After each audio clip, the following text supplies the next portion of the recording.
and policy work for the Arizona Hispanic Chamber, and I'm going to introduce first the two CEOs of the chambers, and then the gentleman from the hospital who will also welcome you. So first, if you don't mind, Mr. Brown, Kareem Brown from the Greater Phoenix Black Chamber of Commerce.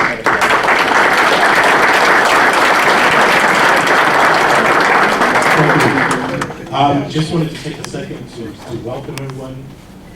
It does my heart good to see such a huge crowd that we were able to bring in. District 8 is a very important race, as you all know. That's why you're here. And also, I'm really happy because this shows the collaboration between the Black Chamber and the Hispanic Chamber, as well as St. Luke's, can bring all of you here collectively. So thank you for coming, and enjoy.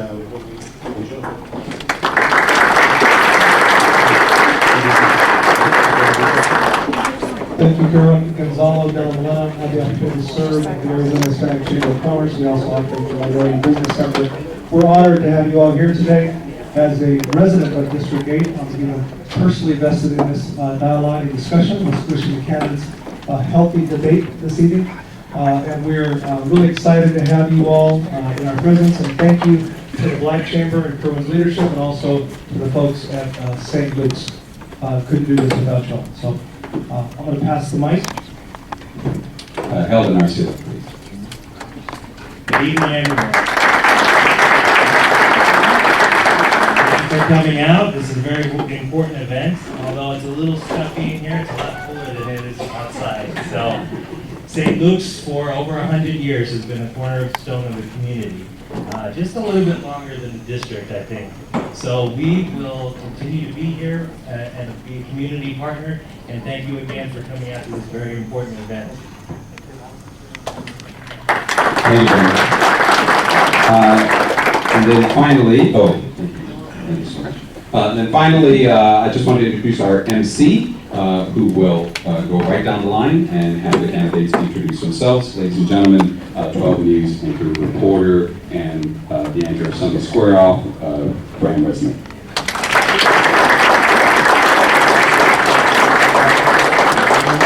Thank you very much. Can you hear me in the back? Hold your hand up if you can hear me. Terrific. Good evening. Welcome to our conversation with the Phoenix City Council District 8 candidates. This is the very first session where all four of you have been together. Is that right?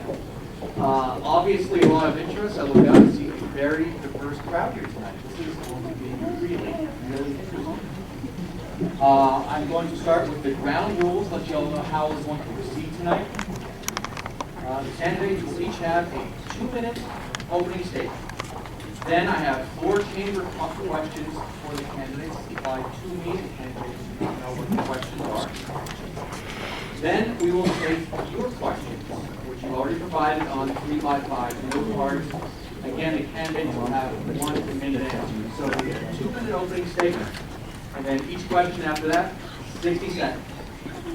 Hold them. I'm going to try to let this breathe a little bit. Try not to cut them off. However, we have this lovely young woman here in front who's going to be holding up a sign, warning them 15 seconds, then a sign, please stop. But again, try to breathe and not be too rigorous on time. Probably looking for that most of the Saturday night and have a lot of really good questions. I'm going to hand off the mic right now to our first candidate, Kate Gallego.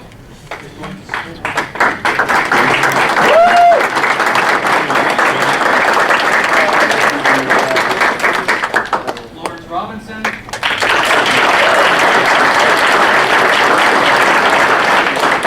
Luis Rodriguez.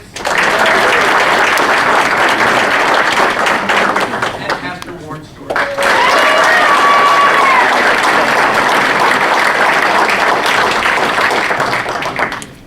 That was very nice, very gracious of you, but I will also ask you to hold your applause to a minimum so our candidates can answer the questions.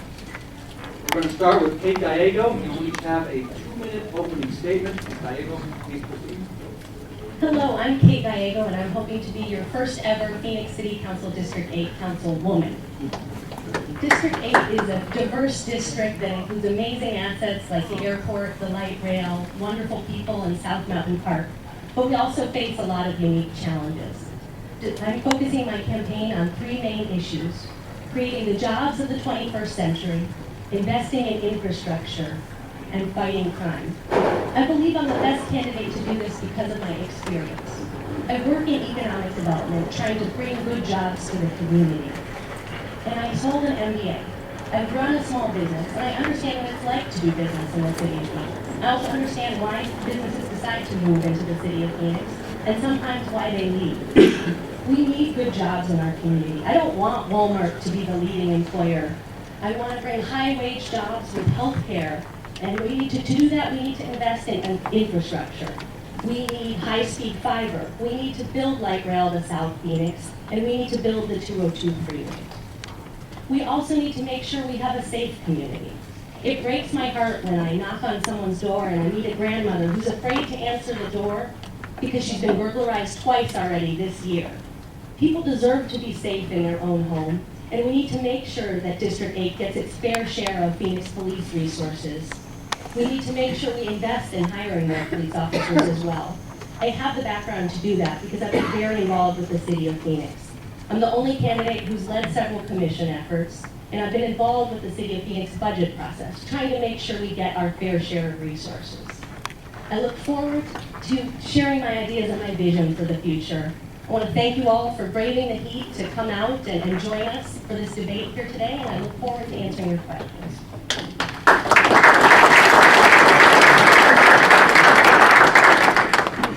I'm Lawrence Robinson, and I'm seeking your vote for the Phoenix City Council here in District 8. I was born right here in the district, and I believe in our hometown. I believe it's one worth fighting for. But the way that we get there is not just by offering policy solutions. It's actually by motivating, empowering, and uniting a community around a vision of change. I do have the credentials that it takes to be on the Phoenix City Council. I currently serve as a law professor at the Phoenix School of Law. I've addressed issues of public safety at the Capitol as a staff attorney for the Democratic House of Representatives. But what I've also done is served as a school board member right here in the district, in the Roosevelt School District. I had the courage to take on Sheriff Joe to prevent him from using his divisive sweeps against our schools, and won. I've already drafted a comprehensive anti-bullying initiative to protect our kids while they're at school. I've served on the City of Phoenix's Community Engagement and Outreach Task Force, addressing issues of public safety. And I've also been on the City of Phoenix Water Roundtable, where we successfully maintained our AAA bond rating. But what I've done is not as important as what I will do. And it's the fact that I have the courage to stand up and unite the various aspects of our community around the one idea that matters. And that's that we deserve a leader who will listen to all of us. What breaks my heart is the fact that we have time and time again are told and sold a bag of goods in this district. But what you really need is someone who won't be beholden to one political dynasty, one race, or one party, but is beholden to the citizens themselves. Our most vital resource in the city is its people, and I'm the only candidate committed to protecting 100% of our vital city services, whether that be our after-school programs or our senior centers, whether that be the Hermoso Pool or the South Mammoth Community Library. These are the things that matter in the everyday lives of our citizens. That's my focus, and that's why I ask for your vote in this race for Phoenix City Council in District 8. Thank you.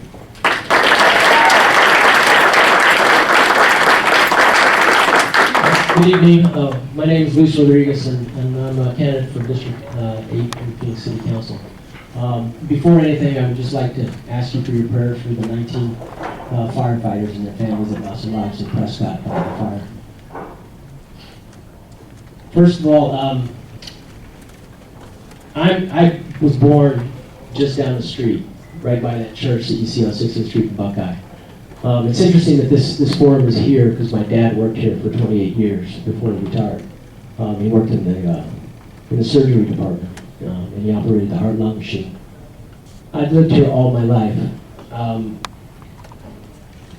Once we moved, because of eminent domain laws, from where that church now stands, we moved to the south side.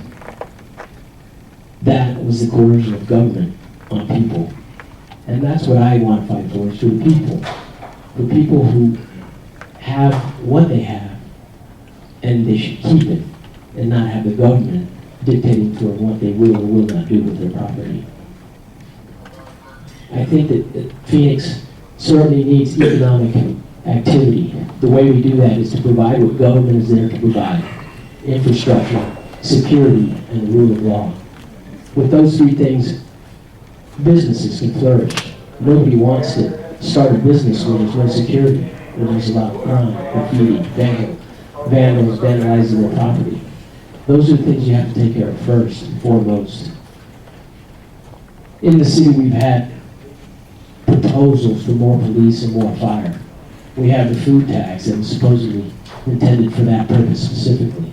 Where's that money? We haven't hired a police officer since 2007, and won't hire another until 2015. I'm tired of the deception to our citizens, and we need to stop it, and we need to do what we're supposed to do. Thank you.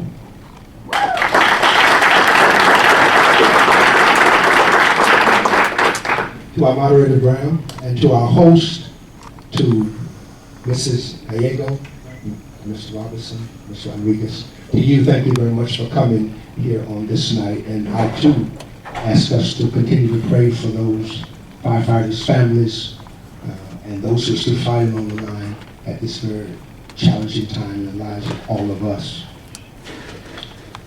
I count it a privilege to be here, and I thank you for coming on this night.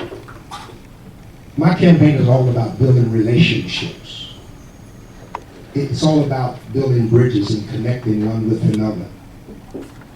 One thing I have found out in my knocking on doors and going to block watches and meeting people day in and day out is that we have much more in common than we have not in common. People simply want public safety. They want economic development. They want more public transportation. They want the light rail coming to South Phoenix. They want to be able to have the alleys cleaned. And they want to be able to have a good relationship with the firefighters and police officers. They want a hospital. In South Phoenix, there's no hospital for tens of thousands of people in South Phoenix. And I guarantee you that as Pastor Warren Stewart, who served this community for 36 years, that I'll continue to serve this community as the city councilman for District 8. I'll continue to lift up justice. I get up every morning to do right by people, to do justice. And I've found, and I've talked with people around the community, that they simply want to be treated fairly. Another word that I've heard from various sections of the district is we're tired of being ignored. And I make a commitment that at the end of my first term, that they will not be able to say, I'm tired of being ignored. We may not be able to have accomplished all that we set out to, but I want them to be able to say they will not be ignored. I've been in this community for 35 years, and I thank you for the opportunity to serve you even in a different way.